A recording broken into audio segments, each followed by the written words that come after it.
পৃথিবীর সবচেয়ে ঠান্ডা দেশ, যেখানে শীতের কারণে মানুষ মারা গেলে তার মৃত্যুর লাশ কবর দেওয়ার জায়গাটুকু থাকে না। দেখুন, এই পশুটি ঠান্ডার কারণে বরফে জমে গিয়েছে। দেশটিতে এতটাই ঠান্ডা পড়ে যে ফুটন্ত গরম পানি আকাশে ছুঁড়ে মারলে নিচে নামার আগেই সেটি বরফে জমে যায়। যদি আপনি ভুলবশত এই দেশটিতে ঢুকে পড়েন, তাহলে আপনার মৃত্যু হতে মাত্র কয়েক সেকেন্ড সময় লাগবে, কারণ এখানকার মানুষের ফুসফুস সাধারণ মানুষের থেকে আলাদা। এখানে বেঁচে থাকতে হলে শুধুমাত্র সাহসী হলেই হবে না, আপনার ফুসফুস হতে হবে অত্যন্ত শক্তিশালী। আজ আপনাদেরকে জানাবো পৃথিবীর সবচেয়ে ঠান্ডা দেশ সম্পর্কে। এখানকার মানুষের জীবনযাপন দেখলে আপনার আমার দেশের ঠান্ডাকে আপনার কাছে গরমকালই মনে হবে। চলুন শুরু করা যাক। Oymyakon, Russia. সাইবেরিয়ার ওইমিয়াকনকে বলা হয় বিশ্বের সবচেয়ে শীতলতম গ্রাম। শীতকালে গ্রামটি এতটাই ঠান্ডা হয় যে ফুটন্ত গরম পানি যদি উপরে ছুঁড়ে মারা হয়, তাহলে তার নিচে নামতে নামতে জমে বরফ হয়ে যায়। আমরা বাসায় যে ডিপ ফ্রিজ ব্যবহার করি, তার চেয়ে প্রায় 10 গুণ বেশি ঠান্ডা এই স্থান। একটি ডিপ ফ্রিজের তাপমাত্রা থাকে সাধারণত -18°C, আর সেখানে শীতকালে এই স্থানে অ্যাভারেজ তাপমাত্রা থাকে -100°C-এরও নিচে। কখনো কখনো এখানে -200°C-এও চলে যায়। 1919 সালে এখানে সর্বনিম্ন তাপমাত্রা রেকর্ড করা হয়েছিল -191°C তাপমাত্রা। জেনে অবাক হবেন যে শীতের সময় এই গ্রামে দিনে মাত্র 2 ঘন্টার জন্য সূর্যের আলো দেখা যায়। অক্টোবর থেকে মে মাস পর্যন্ত বছরে 8 মাসই বরফে ঢাকা থাকে। সাধারণ শ্বাস প্রশ্বাস নেওয়া মুশকিল হয়ে যায় এখানে। অত্যন্ত তুষারের মধ্যে শ্বাস নিলে সিগারেটের ধোঁয়ার মতো বের হয়। লোকজন বাইরে বের হলে তাদের শরীরে ভুরু থেকে শুরু করে চোখের পাপড়িও তুষারে ঢেকে যায়। চশমার কাঁচ মুহূর্তেই ঝাপসা হয়ে যায়, এমনকি জমে বরফ হয়ে যায়। এখানে কলা বা অন্যান্য ফলফলাদি ঠান্ডায় জমে শক্ত হয়ে যায়, যা দিয়ে খুব সহজেই হাতুড়ির কাজ চালানো যায়। আবার এই গ্রামে যদি কেউ কাপড় শুকাতে দেয়, তবে তা বরফে বোর্ডের মতো শক্ত হয়ে যায়। শীতকালে এখানে কলম দিয়ে লেখা যায় না, মুহূর্তেই ঠান্ডায় কলমের কালি জমে শক্ত হয়ে যায়। এমনকি পানি পান করতে গেলেও মুহূর্তেই গ্লাসের পানি জমে বরফ হয়ে যায়। সবচেয়ে বড় সমস্যা হলো, গ্রামে কেউ মারা গেলে বরফের কারণে তাকে মাটি দেওয়া যায় না। মৃত্যু দেহবর্তী কফিন সমাধিস্থ করার আগে আগুন জ্বালিয়ে কফিনযুক্ত মাটি কাটা হয়, আর এই প্রক্রিয়া সম্পন্ন করতেই প্রায় 3 দিন সময় লেগে যায়। ওইমিয়াকন গ্রামটিতে প্রায় 500 মানুষের বসবাস। এই গ্রামের মানুষদের প্রধান পেশা হলুদ ও বলগা হরিণ পালন, শিকার এবং মাছ ধরা। মাটি বরফে জমে থাকার কারণে এখানকার অধিবাসীরা প্রচুর চাষ করতে পারে না, তাই বলগা হরিণ ও ঘোড়ার মাংসই এদের খাবারের প্রধান উৎস।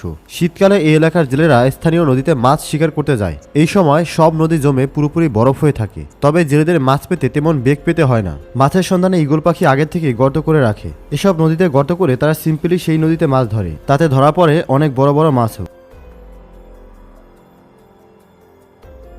এই গ্রামের বাড়িগুলো বেশ অদ্ভুত হলেও আবহাওয়া উপযোগী। বাড়িতেই থাকে কাঠ কয়লা দিয়ে আগুন জ্বালানোর ব্যবস্থা, যেটা 24 ঘন্টায় উষ্ণ রাখে ঘরের আশেপাশকে। উইমিয়াকনে খাবার পানির কোনো সন্ধান নেই। শীতকালে তাপমাত্রা এতটাই কম থাকে যে এখানে সব পানি জমে বরফ হয়ে থাকে। স্থানীয় বাসিন্দারা ঘর গরম রাখার জন্য যে কাঠ পোড়ায়, সেখানে তারা পাত্রের মধ্যে বরফের টুকরো রেখে দেয় এবং সেটি তাদের খাবার পানির একমাত্র উৎস হয়ে দাঁড়ায়। গ্রিনল্যান্ড, পৃথিবীর সবচেয়ে বড় দ্বীপ গ্রিনল্যান্ড। এই দ্বীপের 4 ভাগের 3 ভাগই বরফের তলায়। সূর্যের আলো এই দ্বীপটিতে প্রায় আসে না বললেই চলে। প্রায় সারা বছরেই বরফে ঢাকা থাকে এই দ্বীপ। এই দ্বীপটির উত্তর অঞ্চলে একজিমো নামক এক সম্প্রদায় বসবাস করে, যারা গ্রিনল্যান্ডের আদি বাসিন্দা। এরা এমন এক শীতান্ত পরিবেশে বসবাস করে যেখানে শীতকালে তাপমাত্রা নেমে যায় -50°C-এরও নিচে। সারাদিন সারা রাত তাদেরকে তুষার ঝড় এবং বরফের মধ্যেই বেঁচে থাকতে হয়। তবে আমাদের দেশেও কিন্তু শীতের মাত্রা কম নয়, তাই এই শীতে আপনার দরকার অত্যাধুনিক মানের একটি জ্যাকেট, যা আবার সবচেয়ে কম দামে। তাই অত্যাধুনিক মানের একটি জ্যাকেট বা যে কোনো পণ্য কেনার জন্য ভিজিট করুন www.purobazar.com। ভিডিও ডিসক্রিপশনে লিঙ্ক পেয়ে যাবেন। সবচেয়ে মজার বিষয় হলো, এখান থেকে যে কোনো পণ্য কিনলেই আপনি পেয়ে যাবেন নগদ পুরস্কার।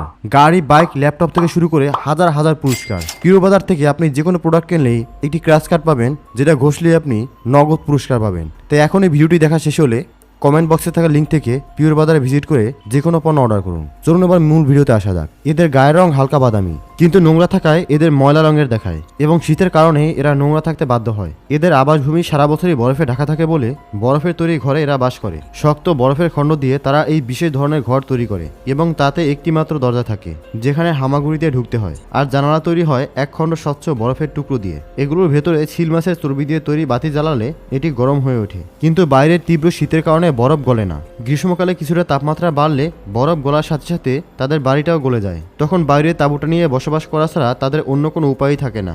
বরফ অঞ্চল হওয়ায় কোনো ফসল ফলানোর ব্যবস্থা নেই এখানে, তাই প্রাণী শিকার করেই এরা জীবনযাপন করে।